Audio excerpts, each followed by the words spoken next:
Hey guys, and welcome to the first video on the Fast Break YouTube channel. Today, we will be talking about the top 5 steals in the 2018 NBA Draft, so far in July 2018. Keep in mind, everything in this video is completely subjective, and should you disagree with any of the selections in this video, feel free to leave a comment with your list. This list is in no particular order, as I feel that it is too early to rank the steals of the draft in specific rankings. Rather, it will just be a group of players. If this video gets enough attention, I'll be sure to make part 2 with actual rankings in June of next year.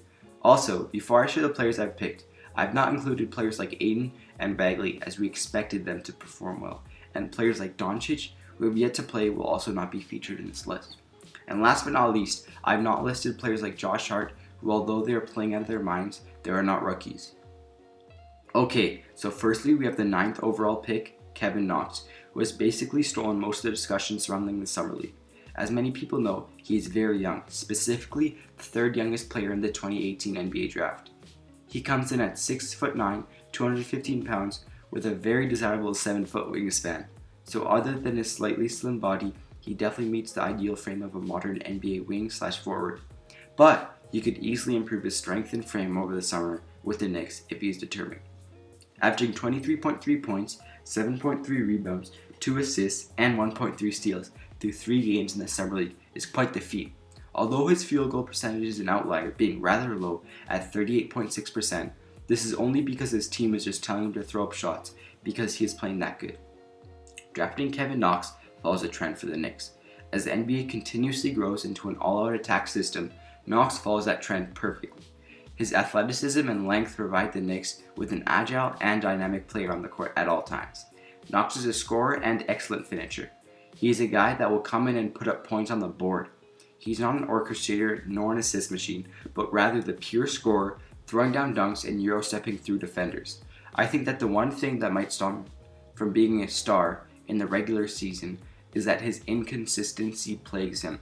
When he's hot, he's on fire, but when he's cold, he might as well be an iceberg. Again, another fixable trait that will be refined by taking smarter shots and driving to the rim. So far, the young forward has only shown room for improvement and impressive qualities in limited action.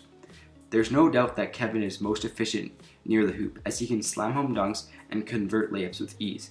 If he can develop his shooting similar to Kristaps Porzingis, the Knicks could have one of the league's most deadly offenses. The athleticism and agility Knox has at 6'9" is impressive and something that will be utilized early and often for the Knicks in 2018. Expect to see a lot of developmental playing for the rookie, as Coach Fizdale will look to play his young players often to help them adapt to the NBA and prepare them to team up with some of the biggest stars in the league in 2019, as the Knicks will have room for at least one max contract after the 2018-19 season, which is extremely encouraging as Knox and Mitchell Robinson continue to grow on the big stage. Along with Kevin Knox, it seems that the Knicks have snagged 2 steals in one draft, as their big man Mitchell Robinson is putting up extremely impressive numbers. Trust me when I say I am not a Knicks fan, but it just seems that they have gotten 2 very good rooks out of this draft.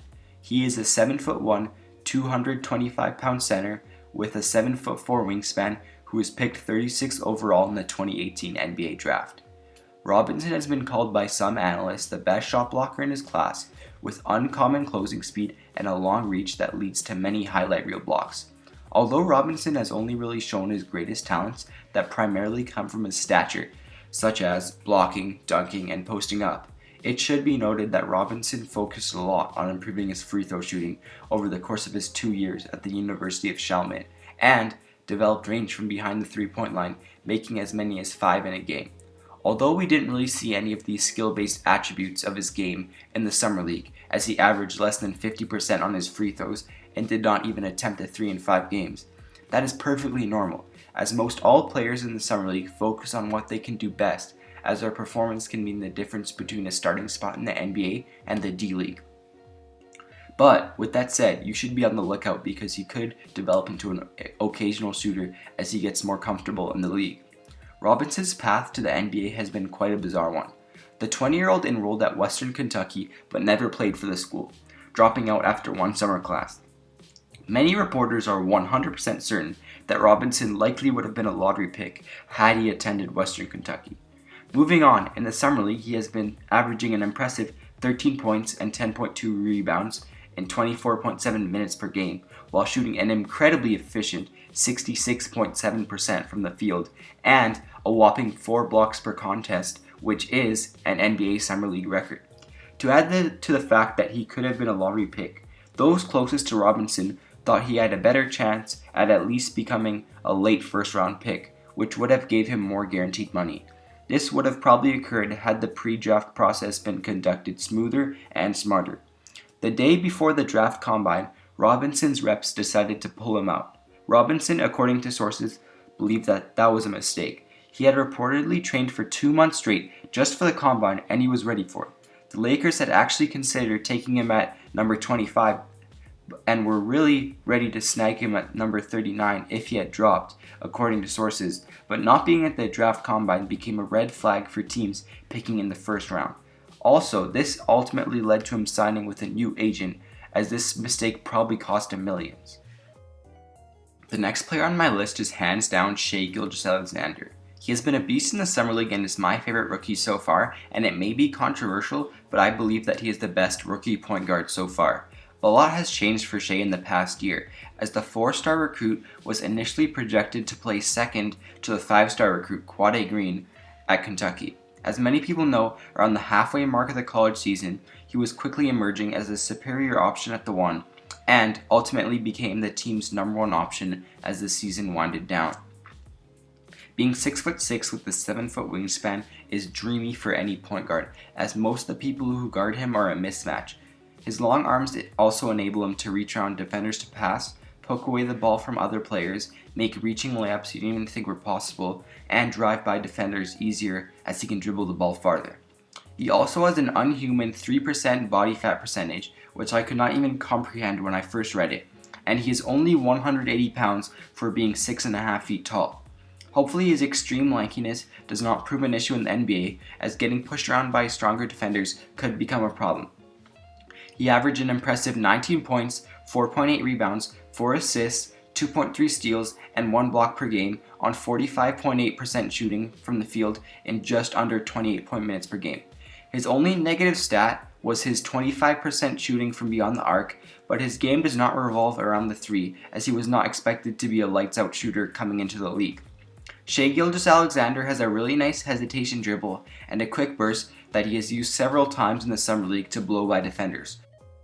Contrary to what you would think because of his build, Shai Gilgeous-Alexander is actually an elite slasher, and his signature skill is driving the ball into the paint and finishing.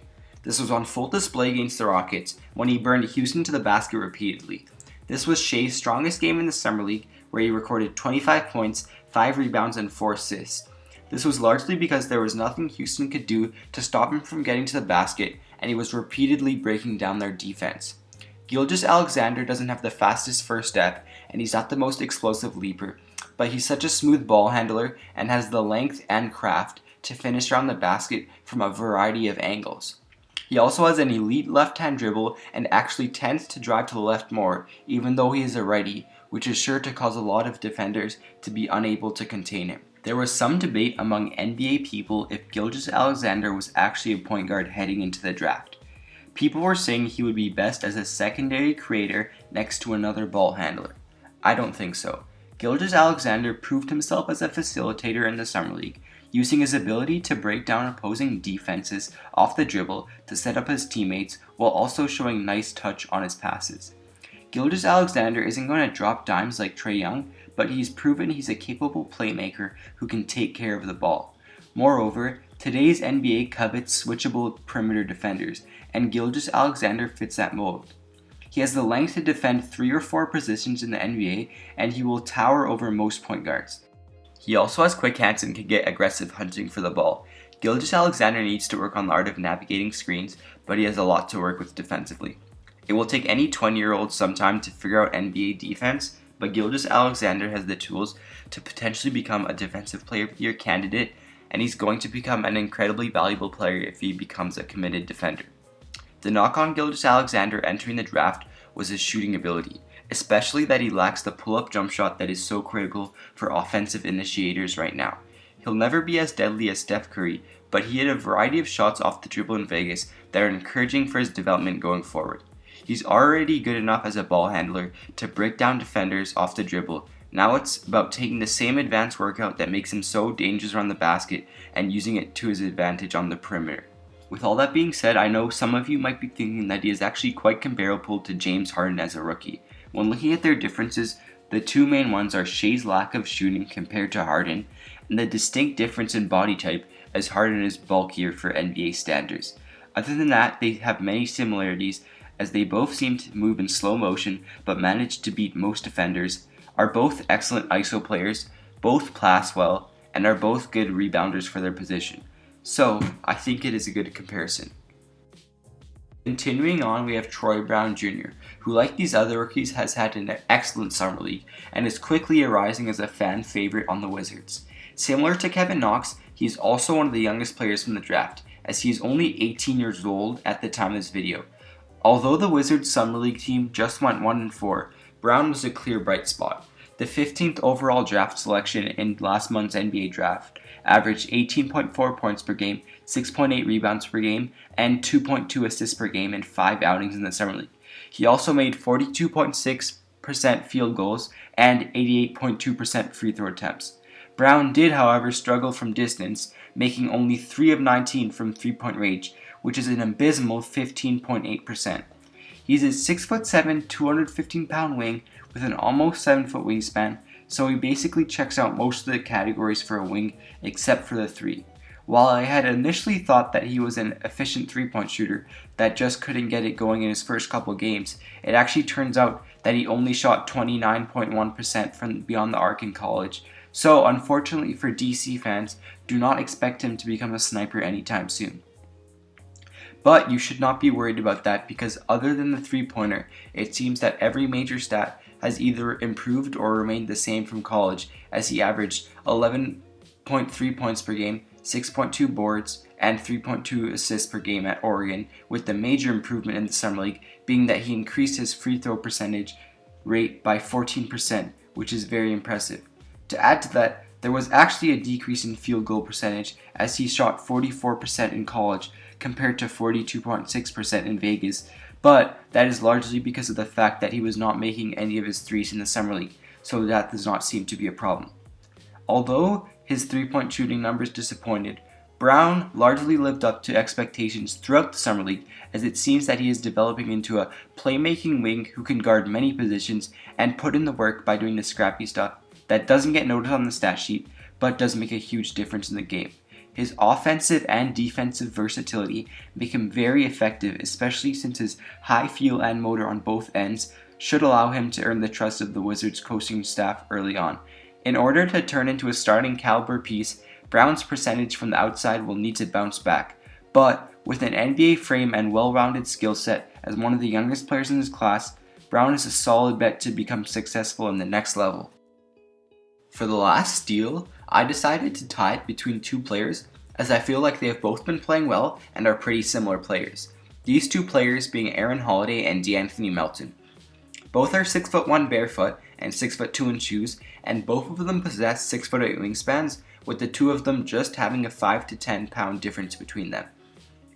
When looking at the stats, Melton put up 16.4 points, 7.2 rebounds, 4 assists, 3 steals, and 0.8 blocks per game across 30 minutes over 5 games, while Holiday's stats were 14.5 points per game, 5 rebounds, 6.5 assists, 2.75 steals, and half a block per game, also across 30 minutes in 4 games.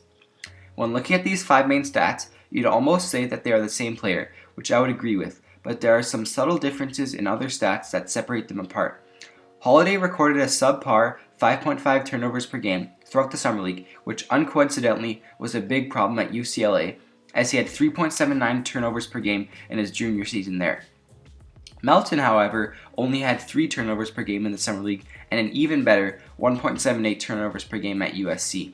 Both players' field goal percentage and three-point percentage were lower than average, with Melton shooting slightly better than Holiday in both categories, with a 38.2 field goal percentage, while Holiday recorded a 34.4 field goal percentage, and a 31.6 three-point percentage, while Holiday recorded a 29.2 three-point percentage.